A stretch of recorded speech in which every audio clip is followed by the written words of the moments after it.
Hello student, welcome to back my channel Sangam lecturer. मेरे प्यारे विद्यार्थियों, जितने बच्चे 2023 बोर्ड एग्ज़ाम पेपर देने वाले हो उनके लिए यह वीडियो बहुत ही इम्पोर्टेंट है। कल आप लोगों का बोर्ड एग्ज़ाम है, इसलिए इन सारे प्रश्नों को आप ज़रूर रट लेना, ठीक है, जो भी मैं बताने वाला हूँ। आज मैं आपको साइंस के 50 महत्वपूर्ण टॉपिक को पढ़ाऊँगा, ठीक है। एकदम सरल तरीके से पढ़ाऊँगा, इसलिए आप वीडियो पर बने रहें। वीडियो को बिना स्किप किए देखना है, ठीक है आपको। तो चलिए आइए शुरू करते हैं। वीडियो अच्छा लगे तो लाइक कर देना, और चैनल पर नए हो तो प्लीज़ सब्सक्राइब कर लें, क्योंकि इतनी मेहनत आपके लिए कर रहे हैं तो एक सब्सक्राइब तो बनता है, ठीक है। तो चलिए आइए शुरू करते हैं। क्लास 10th साइंस बोर्ड परीक्षा 2023, ठीक है। 50 महत्वपूर्ण टॉपिक, क्या है, 50 महत्वपूर्ण टॉपिक इसी में से पूछा जाएगा जो मैं लिखा हूँ। इसके अलावा अदर कहीं से नहीं आएगा, ठीक है। अगर आपका ये पूरा तैयार है और आपका ये भी पक्का जो कि आपने कितना पढ़ा है एक साल में, ठीक है, इसी टॉपिक में से आएगा। आपके कितनी टॉपिक तैयार हैं ये कमेंट बॉक्स में ज़रूर कर दीजिएगा, ठीक है। इससे आपका 70 नंबर बिल्कुल पक्का होने वाला है। इन प्रश्नों से आपका 70 में 70 नंबर 100% अगर आपका तैयार है तो पूरा फिक्स हो जाएगा। तो चलिए आइए शुरू करते हैं। पहला है संयोजन तथा वियोजन अभिक्रिया। वेरी वेरी इंपॉर्टेंट है ये, संयोजन तथा वियोजन अभिक्रिया। ये जो है पूरा पूछेगा कि संयोजन की परिभाषा दीजिए और एक एक उदाहरण, ठीक है। संयोजन तथा वियोजन अभिक्रिया इस प्रकार पूछेगा। प्रश्न 2 है ऊष्माक्षेपी तथा ऊष्माशोषी अभिक्रिया। वेरी वेरी इंपॉर्टेंट है। इसकी बात करें तो ये पूछा गया है आपका, अभी 1 मिनट बता रहे हैं आपको, ये पूछा गया है 2011 से लेके पूरा 22 तक, ठीक है। इतनी बार पूछा जा चुका है ये प्रश्न आपका, इसलिए बहुत इंपॉर्टेंट प्रश्न है। ऊष्माक्षेपी तथा ऊष्माशोषी अभिक्रिया, इसमें क्या करना, इसका भी परिभाषा लिखना है और उदाहरण, इसका भी परिभाषा और एक क्रिया लिख देनी, ठीक है। प्रश्न 3 कौन सा है, रासायनिक समीकरण संतुलित करना। ये तो पक्का आएगा, ठीक है। इसको भी आप IMP मान के चलिए, क्योंकि लगभग कई बार पूछा जा चुका है। क्या है, रासायनिक समीकरण संतुलन करना, ठीक है। अगला क्या है, प्रश्न नंबर 4 है अम्ल क्षार एवं लवण की परिभाषा 100% उदाहरण सहित आएगा, ठीक है। ये पूछेगा अम्ल तथा क्षार एवं लवण की परिभाषा लिखो, वो भी उदाहरण सहित। तब आपको ये सबसे ज़्यादा लघु उत्तरीय प्रश्नों में पूछा जाता है, ठीक है। लघु उत्तरीय प्रश्नों में ये जरूर आएगा, अम्ल एवं क्षार तथा लवण की परिभाषा। ये आपके बात करें तो ये पूछा गया अभी अपना 2018, 19, 20 और 22। इसके पहले भी पूछा गया, लेकिन मैं वो नहीं लिख रहा हूँ। लगातार जो पूछा गया अभी वो सेशन में आपको बता रहा हूँ, ठीक है। अगला है 5 बेकिंग सोडा बनाने की विधि। वेरी वेरी इंपॉर्टेंट है, ज़रूर पूछा जाएगा। बेकिंग सोडा बनाने की विधि, पूरा विधि लिखना है आपको। ये अधिकतर दीर्घ उत्तरीय प्रश्न में आता है, बेकिंग सोडा बनाने की विधि, ठीक है। प्रश्न संख्या 6 है आपका धावन सोडा बनाने की विधि, ठीक है। क्या है, धावन सोडा बनाने की विधि। ये सारी विधियाँ आपको रट के ही जाना है बोर्ड एग्जाम में। और गाइस वीडियो को बिना स्किप किए देखना, ताकि आपको पूरा हर चीज़ प्रश्न एकदम क्लियर हो जाए, ठीक है। मैं आपको इसका सलूशन भी बता दूंगा। जो प्रश्न आपको ना आता हो उसको कमेंट कर देना कि सर इसका बता दीजिए, तो मैं आपको रिप्लाई ज़रूर करके अपना किसी वीडियो में मैं बता दूंगा, ठीक है। अगला है प्लास्टर ऑफ पेरिस बनाने की विधि। इसकी बात करें तो ये बहुत ही ज़्यादा, इसके पूरा 3 स्टार लगा लो, ठीक है। ये बहुत ज़्यादा इंपॉर्टेंट है आपका प्लास्टर ऑफ पेरिस बनाने की विधि, ठीक है। इसकी बात करें तो ये पूछा गया है 2011, 12, 13, 14, 16, 17, 18, 20 और 22 लगातार पूछा गया है, ठीक है। इसलिए आप इसको ज़रूर याद करके जाइएगा, प्लास्टर ऑफ पेरिस बनाने की विधि। जब हम भी बोर्ड एग्जाम दिए थे अपना, तो उसमें ये पूछा गया था प्लास्टर ऑफ पेरिस बनाने की विधि, ठीक है। इसलिए आप इसको ज़रूर रट के जाना, ठीक है। एक जगह नोट कर लीजिए इन प्रश्नों को, और उसके बाद अपना क्वेश्चन बैंक से मिला के याद कर लेना, ठीक है। और नहीं आते होगा आपका तो बताना, हम सरल भाषा में आपको कन्वर्ट करके इसका उत्तर बता देंगे, ठीक है। 8 है उदासीनीकरण अभिक्रिया। उदासीनीकरण अभिक्रिया की परिभाषा एवं उदाहरण दोनों देना है, ठीक है आपको। प्रश्न संख्या 9 है धातु एवं अधातु के बारे में बताइए। बहुत ही ज़्यादा इम्पोर्टेंट है ये, धातु एवं अधातु के बारे में। ये भी आपका लगातार पूछा गया है 2011, 12, 13, 14 से लेके 18 लगातार। उसके बाद 19 में छोड़ा है 20 और 22 लगातार पूछा गया, ठीक है। इसलिए आप इसको रट के जाइएगा, वेरी वेरी इंपॉर्टेंट है ये आपके लिए। अगला प्रश्न है आपका 10, विद्युत रासायनिक श्रेणी, वेरी वेरी इंपॉर्टेंट है, विद्युत रासायनिक श्रेणी, ठीक है, वेरी वेरी इंपॉर्टेंट क्वेश्चन है। मैं जिसमें नहीं लिख रहा हूँ उसका ये मतलब नहीं कि वेरी इंपॉर्टेंट नहीं है, इसमें वही 50 टॉपिक मैंने उठा के डाला है जो आपके लगातार 10 सालों में प्रश्न पूछे गए हों, मैंने उसी को बताने की कोशिश की है, ठीक है इसमें। तो चलिए आइए 11 नंबर देखते हैं आपका क्या है, कौन से प्रश्न। 11 नंबर, प्रश्न नंबर 11 है, संतृप्त तथा असंतृप्त हाइड्रोकार्बन के बारे में बताना है। क्या है? संतृप्त, या तो आपसे संतृप्त पूछेगा या तो असंतृप्त हाइड्रोकार्बन पूछेगा, ठीक है। तो दोनों को तैयार कर लेना है और बोर्ड में 70 में 70 नंबर बिल्कुल पक्का करके आना है आपको, ठीक है। इतना आपको टारगेट होना चाहिए कि 70 में 70 बिल्कुल कन्फर्म हो जाए। प्रश्न संख्या 12 है आपका, समजातीय श्रेणी क्या है, यानी समजातीय श्रेणी के बारे में ये टॉपिक दी गई है। समजातीय श्रेणी क्या है, इसका उदाहरण, परिभाषा, सब कुछ लिख देना है आपको, ठीक है। वेरी वेरी इंपॉर्टेंट क्वेश्चन है ये भी आपका बोर्ड एग्जाम में, रट के जाना है आपको, ठीक है कल, और धुआं धुआं करके आना है बोर्ड एग्जाम में आपको। प्रश्न संख्या 13 है, IUPAC का नामकरण लिखिए, नामकरण कीजिए। ये तो कहीं कोई वही नहीं कि नहीं आएगा, याद नहीं, इतना याद रख लीजिए, 2-3 दे देगा आपको, लिखा गया इसका IUPAC नाम बताओ। बात करें 11, 12, 13, सीधा 15 में पूछा गया है, 16 छोड़ 17 में, 18 में पूछा गया है, 19 में, 20 और लगातार 22 तक पूछा गया ये IUPAC नेम, ठीक है। इसको आप अपना याद कर लीजिएगा, ठीक है। 14 है, साबुनीकरण अभिक्रिया, वेरी वेरी इंपॉर्टेंट क्वेश्चन है, 3 स्टार इसके लगा लीजिए आप लोग, याद करके जाइएगा बोर्ड एग्जाम में इसको। अगला प्रश्न है, एस्टीकरण अभिक्रिया क्या है, वेरी वेरी इंपॉर्टेंट, ये भी आपका याद करके जाइएगा, ठीक है। ये इस तरह पूछेगा, स्टीकरण पर अभिक्रिया क्या, स्टीकरण अभिक्रिया क्या है, इसका उदाहरण दीजिए। लघुत्तरीय में अधिकतर ये पूछा जाता है ये प्रश्न, और ये आपका लघुत्तरीय, दीर्घोत्तरीय और अति लघुत्तरीय तीनों में पूछ सकता है, ठीक है। इसलिए ये वाला साबुनीकरण पर टिप्पणी लिखिए, इस ये लघुत्तरीय में पूछ ले, अति लघुत्तरीय में पूछ लेगा। इसी प्रकार आपको ये तो टॉपिक याद करके जाना, साबुनीकरण पर अभिक्रिया, ठीक है। अब इससे कम नहीं हो सकता, इतने टॉपिक आपके बहुत ही इंपॉर्टेंट हैं, इससे कम नहीं हो सकता, ठीक है। सोचे कि इसमें भी अगर कोई बता दे कि ना पढ़ना पड़े, ऐसी कोई बात नहीं, सारे इंपॉर्टेंट हैं इसमें, जान लीजिए। अगला प्रश्न है 16 है, मेंडलीव की आवर्त सारणी, ये आपका अति लघुत्तरीय में अधिकतर पूछा जाता है, ठीक है। ये आपका अति लघुत्तरीय में अधिकतर पूछा जाता है, वेरी वेरी इंपॉर्टेंट है, 2 नंबर आपको ये फिक्स कर देगा। इसलिए इसको मेंडलीव की आवर्त सारणी या तो अति लघुत्तरीय में पूछेगा या दीर्घोत्तरीय में पूछेगा, ठीक है, 2 में से एक जगह पूछा जाएगा।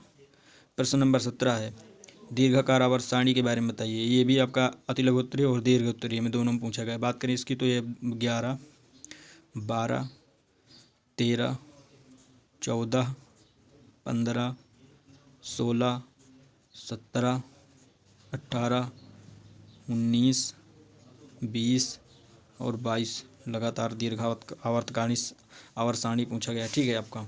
इसलिए आप इसको जरूर रट के जाइएगा बोर्ड एग्जाम में। प्रश्न संख्या 18 है आपका, पाचन तंत्र का सचित्र वर्णन, एक चित्र भी बनाने को आएगा, कहिएगा तो आप कमेंट करिएगा तो मैं आपको ये चित्र बनवा दूंगा, ठीक है। पाचन तंत्र का सचित्र वर्णन कीजिए, वेरी वेरी इंपॉर्टेंट क्वेश्चन है, ज़रूर से ज़रूर आएगा एक चित्र भी आपको हल करने के लिए, ठीक है। कहेगा इसका सचित्र वर्णन कीजिए। 19 नंबर है आपका, श्वसन तंत्र क्या है, यानी इस पर एक टिप्पणी लिखना है, दीर्घोत्तरीय प्रश्न है, आप या तो लघुत्तरीय में पूछेगा या तो दीर्घोत्तरीय में, ठीक है। इसलिए इसको रट के जाइएगा आप। प्रश्न संख्या 20 है आपका, उत्सर्जन तंत्र के बारे में बताइए, पूरा डिटेल में लिखना उत्सर्जन तंत्र के बारे में, ठीक है। जैसे पूछ लेगा कि उत्सर्जन तंत्र का क्या कार्य होता है, उसका नामांकित चित्र बनाइए, चित्र भी पूछ सकता है उत्सर्जन तंत्र का, ठीक है। प्रश्न नंबर 21 है, लैंगिक जनन अथवा अलैंगिक जनन, दोनों में से कोई ना कोई इस बार ज़रूर आएगा 2023 में, ठीक है। इसलिए आप इसको मान के चलिए कि पढ़ के ही जाना है इसको, ठीक है। वेरी वेरी इंपॉर्टेंट है ये आपका, बहुत बार पूछा गया है। ये दोनों दे देगा, बताएगा या तो इसकी परिभाषा उदाहरण से लिखिए या तो इसकी, ठीक है। और ये नहीं पूछेगा तो इसके प्रकार पूछ लेगा, अति लघुत्तरीय में किन के प्रकार बताइए, ठीक है। अगला प्रश्न है 23, परागकण किसे कहते हैं। ये भी आपका दीर्घ उत्तरीय में अधिकतर पूछा जाता है, परागकण किसे कहते हैं। ठीक है, 1 मिनट रुक जाइए ताकि आपको दिखे एकदम क्लियर। ये 23 है, परागकण किसे कहते हैं। ठीक है, पूरा इसके बारे में लिखना है डिटेल में। ये टॉपिक मैंने दिए, प्रश्न नहीं है ये टॉपिक है केवल। ठीक है, परागकण क्या है इसके बारे में पूरा डिटेल में आपको लिखना है। 2023 में आ सकता है 100%, इसलिए रट के ही जाना है आपको। लिख कर याद करें इन सारे टॉपिक को। पहले एक जगह लिख लें, जैसे हेडिंग डालें परागकण, उसके बाद इसको लिख लें पूरा। प्रश्न 24 है, पुष्प की संरचना कीजिए। 100% आएगा बोर्ड एग्जाम में, IMP मान के चलिए इसको। ठीक है, अगला है नर तथा मादा का जनन तंत्र। ऐसे देगा, नर तथा मादा का जनन तंत्र का सचित्र वर्णन कीजिए। ये इस प्रकार आएगा। वेरी वेरी इंपॉर्टेंट क्वेश्चन, ये भी रट के ही जाना है आप लोगों को। ठीक है, बोर्ड एग्जाम में। 26 है, DNA तथा RNA में अंतर। 2 में से एक जरूर पूछेगा, ये भी वेरी वेरी इंपॉर्टेंट क्वेश्चन है आपका, रट के ही जाना है आप लोगों को बोर्ड एग्जाम में। प्रश्न संख्या 27 है, मेंडल के आनुवंशिकता का नियम के नाम लिखिए। मेंडल के आनुवंशिकता का नाम, वेरी वेरी इंपॉर्टेंट क्वेश्चन है। बात करें इसकी तो 2011, 12, 13, 14, 15, 16 से लेके पूरा 22 तक आ चुका है ये अभी तक। मेंडल के आनुवंशिकता के नाम। 28 है, एक संकर तथा द्विसंकर, इसके बारे में बताना है। एक संकर तथा द्विसंकर टॉपिक पर आपको टिप्पणी करनी है। ठीक है, वेरी वेरी इंपॉर्टेंट क्वेश्चन है। अभी तक के बोर्ड एग्जाम में ये भी बहुत बार पूछा गया, या तो आपको ये दे देगा या तो आपको ये दे देगा। ठीक है, इसको एक जगह नोट कर लीजिए, उसके बाद आराम से पढ़िएगा, आराम से, कोई दिक्कत नहीं है आपको। ठीक है, 19 आपका लिंग निर्धारण की प्रक्रिया। बात करें इसकी तो ये पूछा गया है 11, 12, 13, 14, 15, फिर बीच में 2 साल नहीं पूछा गया 18, फिर 19 और 20 में नहीं पूछा गया 21 और 22 लगातार पूछा गया। ये भी मान के चलिए आ सकता है इस बार। लिंग निर्धारण की पूरी प्रक्रिया इसमें आपको लिख देनी है। ठीक है, इस प्रश्न में वेरी वेरी इंपॉर्टेंट प्रश्न है ये सारे। तो आइए आगे पढ़ते हैं। और हाँ, इसको एक जगह आप नोटबुक में या शॉर्ट में अपना लिख लीजिएगा। ठीक है, और याद करके ही जाना है, यह बात याद रख लीजिएगा आप लोग, और नहीं तो आपका नंबर कम हो जाएगा बिल्कुल। ठीक है, इसलिए स्क्रीनशॉट ले लीजिए और बढ़िया घर पर इसको आराम से नोट करके याद करिए। हम आगे पढ़ाने वाले हैं इसके बाद 30 प्रश्न नंबर। ठीक है, तो चलिए आइए आगे हम लोग पढ़ते हैं। प्रकाश का परावर्तन, वेरी वेरी इंपॉर्टेंट क्वेश्चन है, रट के ही जाना है आपको, मान के चलिए। ठीक है, बोर्ड एग्जाम में लगातार ये भी पूछा गया है। प्रकाश का परावर्तन के नियम पूछेगा, क्या है उदाहरण, ये सब पूछेगा। चित्र भी बनाने को आएगा। प्रकाश का परावर्तन पूरा कंप्लीट करके जाना टॉपिक आप लोग। ठीक है, वेरी वेरी इंपॉर्टेंट क्वेश्चन ये भी है। 31 है, अवतल दर्पण तथा उत्तल दर्पण से प्रतिबिंब निर्माण। वेरी वेरी इंपॉर्टेंट क्वेश्चन है, लगातार हर बार पूछा गया है। 2011 से पूरा 22 तक लगातार पूछा गया ये वाला, अवतल दर्पण तथा उत्तल दर्पण से प्रतिबिंब निर्माण। ठीक है, अगला प्रश्न है आपका 32, प्रकाश का अपवर्तन। ये सारे प्रकाश पाठ से हैं आपका। ठीक है, क्या है प्रकाश का अपवर्तन, नियम पूछेगा लघु उत्तरीय प्रश्न में। ठीक है, लघु उत्तरीय में लगभग हर बार पूछा गया ये भी प्रश्न है। ये सारी टॉपिक आपका 70 में 70 नंबर बिल्कुल पक्का ही कर देंगे अगर तैयार हैं आपके तो, और नहीं तैयार तो तैयार कर लीजिए। ठीक है, अगला प्रश्न है आपका 33, लेंस से प्रतिबिंब का निर्माण। ये भी टॉपिक लघु उत्तरीय में पूछा जाएगा आपका। ठीक है, इसलिए रट के जाना, एकदम अच्छे से याद कर लेना, कोई कहीं कोर कसर ना रहे आप लोगों की। लेंस से प्रतिबिंब का निर्माण लघु उत्तरीय में पूछेगा, वेरी वेरी इंपॉर्टेंट है, 3 स्टार लगा लो इसके भी आप लोग। ठीक है, रट के ही जाना है आप लोगों को। ये है लेंस की क्षमता, ये सब जगह लेंस की समंजन क्षमता, ये अति लघु उत्तरीय प्रश्न में वेरी वेरी इंपॉर्टेंट ये क्वेश्चन है, आ सकता है। ठीक है, आपका रट के ही जाना है आप लोगों को, लगातार पूछा गया अब तक, लघु उत्तरीय और दीर्घ उत्तरीय दोनों में पूछा गया ये। ठीक है, और अति लघु उत्तरीय में भी पूछा गया ये।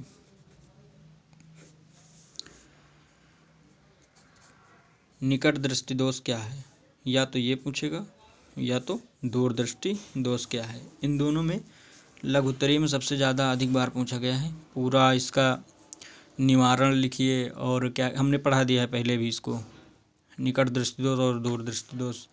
नहीं देखें तो वीडियो की लिस्ट में जाके आप लोग इसको देख लेना। ठीक है, वीडियो निकट दृष्टि दोष तथा दूर दृष्टि दोष क्या है, ठीक है। इसको आप रट लेना, एकदम से तैयार करके ही जाना है, ठीक आप लोगों को। अगला प्रश्न है हमारा मानव नेत्र का सचित्र वर्णन। ये वेरी वेरी इंपॉर्टेंट है। आप लोग अगर कहेंगे तो मैं इसको पढ़ा दूंगा। लगातार पूछा गया है 2022 तक टोटल, ठीक है। मानव नेत्र का सचित्र वर्णन कीजिए, ठीक है। तो आप इसको भी टॉपिक को तैयार कर लेना। अगला है ओम का नियम, वेरी वेरी इंपॉर्टेंट क्वेश्चन, ठीक है। 11 से लगातार कोई बचा ही नहीं कि जिसमें ना आया हो, ठीक है। 22 तक पूछा गया लगातार ओम का नियम। इसको आप क्या है ओम का नियम सत्यापन कीजिए, ये पूरा तीनों पूछा गया जाएगा। और ये पूछ लेगा कि ओम का नियम का सूत्र क्या है, ये भी पूछ सकता आप लोगों से, ठीक है। इसलिए इसको रट के ही जाना है, ठीक आप लोगों को। ओम का नियम एक ये हो गया। 39 है विद्युत धारा। विद्युत धारा में अभी आपको लिख के जाना है पूरा। विद्युत धारा का सूत्र होता है V बराबर IR, ठीक है। ये सूत्र है आपका। सूत्र तो मैंने लिख ही दिया। विद्युत धारा को आपको परिभाषा पूछेगा, परिभाषा लिख देना है, ठीक है आपको। 40 है 40 है आपका विशिष्ट प्रतिरोध क्या है, पूरा डिटेल में पूछेगा आप लोगों से, ठीक है। ये प्रश्न, ठीक है। तो इस प्रकार से ये पूछे जाते हैं। अगला है आपका 41 श्रेणीक्रम संयोजन, ठीक है। इसका सूत्र होता है R बराबर R1 plus R2 plus R3, ठीक है। लगातार ये डॉट सूत्र ये होता है। परिभाषा अपने आप से याद कर लीजिएगा, ठीक है। वेरी वेरी इंपॉर्टेंट क्वेश्चन है, ये भी पूछा गया बोर्ड एग्जाम में आपका कई बार। तो इस प्रकार से आप इसको रट के जाइएगा, ठीक है। राइटिंग थोड़ी मेरा गड़बड़ है, पर कोई दिक्कत नहीं। प्रश्न आपको प्रश्न से मतलब है, ठीक है। मैं समझाने के लिए इस तरह लिख देता हूँ, उस तरह लिखूँगा तो वीडियो बहुत लंबा हो जाएगा, ठीक है। 42 है आपका समांतर क्रम संयोजन। इसका सूत्र होता है R1 बराबर 1/R बराबर 1/R1 plus 1/R2 plus 1/R3। इसका सूत्र होता है डॉट, ठीक है। वेरी वेरी इंपॉर्टेंट क्वेश्चन है, दोनों में से एक पूछा जाएगा जरूर, इसलिए तैयार करके जाना है आपको। तो अगला प्रश्न है प्रश्न नंबर 43 चुंबकीय बल रेखाएं क्या है, ठीक है। चुंबकीय बल रेखाएं क्या है, यह इसमें आपको पूरा उदाहरण, परिभाषा और पूरा डिटेल में आपसे पूछेगा, ठीक है। इसमें तो आपको रट के जाना है, ठीक है। 44 है आपका बायो सेवर्ट का नियम, ठीक है। ये भी आपका वेरी वेरी इंपॉर्टेंट है। बायो सेवर्ट का नियम ये पूछेगा आपसे दीर्घ उत्तरीय प्रश्न में, ठीक है। पूरा एकदम डिटेल में लिख देना, आपको रट के जाना है। वेरी वेरी इंपॉर्टेंट क्वेश्चन है ये आपका, ठीक है। अगला है 45 फ्लेमिंग के दाएं तथा बाएं हाथ का नियम। दो में से एक जरूर पूछेगा, या तो दाएं का पूछेगा या तो बाएं का पूछेगा। तैयार करके ही जाना है पूरा।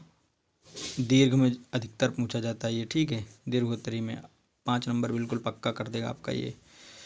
अगला है 46 है विद्युत मोटर। दो में से एक जरूर पूछेगा, या तो विद्युत मोटर या तो विद्युत जनित्र। चाहे देख लीजिए आप हर साल के, या फिर इस क्वेश्चन बैंक में देख लीजिएगा, लगातार पूछा गया है 2011 से पूरा 2022 तक। हमने भी जब दिया था तो इसमें भी आया था, ये विद्युत मोटर वाला आया था। चित्र सहित नामांकित कीजिए, ठीक है। और 47 है विद्युत जनित्र। 48 है फैराडे का नियम, ठीक है। फैराडे का नियम भी वेरी वेरी इंपॉर्टेंट क्वेश्चन है, बोर्ड एग्जाम में अधिकतर बार पूछा गया ये भी, ठीक है। फैराडे का नियम 48 है आपका फैराडे का नियम। और 49 है आपका ओजोन परत का अपक्षय 100% लास्ट का पाठ के ये प्रश्न है, बहुत बार पूछा गया है, ठीक है। ये आपका वेरी वेरी इंपॉर्टेंट क्वेश्चन है ये भी आपका, इसलिए तैयार करके जाना है बोर्ड एग्जाम में, ठीक है आपको। और 50 है आपका ऊर्जा के स्रोत। ये भी आपको तैयार करके जाना है, वेरी वेरी इंपॉर्टेंट क्वेश्चन है। इस टॉपिक 50 टॉपिक अगर आपकी तैयार हैं तो कोई माई का लाल भी आपको 70 में से 70 नंबर लाने से भी रोक नहीं सकता, ठीक है। इसलिए पूरा एकदम देख के और स्क्रीनशॉट ले लीजिए, ठीक है। फिर मिलेंगे किसी नेक्स्ट वीडियो में। और हाँ, चैनल को प्लीज़ एक बार सब्सक्राइब कर लो, ठीक है। क्योंकि मैं आपके लिए इतनी मेहनत कर रहा हूँ, तो एक सब्सक्राइब और लाइक, वीडियो अच्छा लगे तो लाइक करें, और फ्रेंड के साथ अपने ज़रूर शेयर करना, ठीक है वीडियो, ताकि उन लोगों का भी 50 टॉपिक पूरा कंप्लीट हो जाए साइंस में। तो चलिए इसी तरह का वीडियो पाने के लिए कमेंट ज़रूर करना। फिर मिलेंगे किसी नेक्स्ट वीडियो में। Thank you.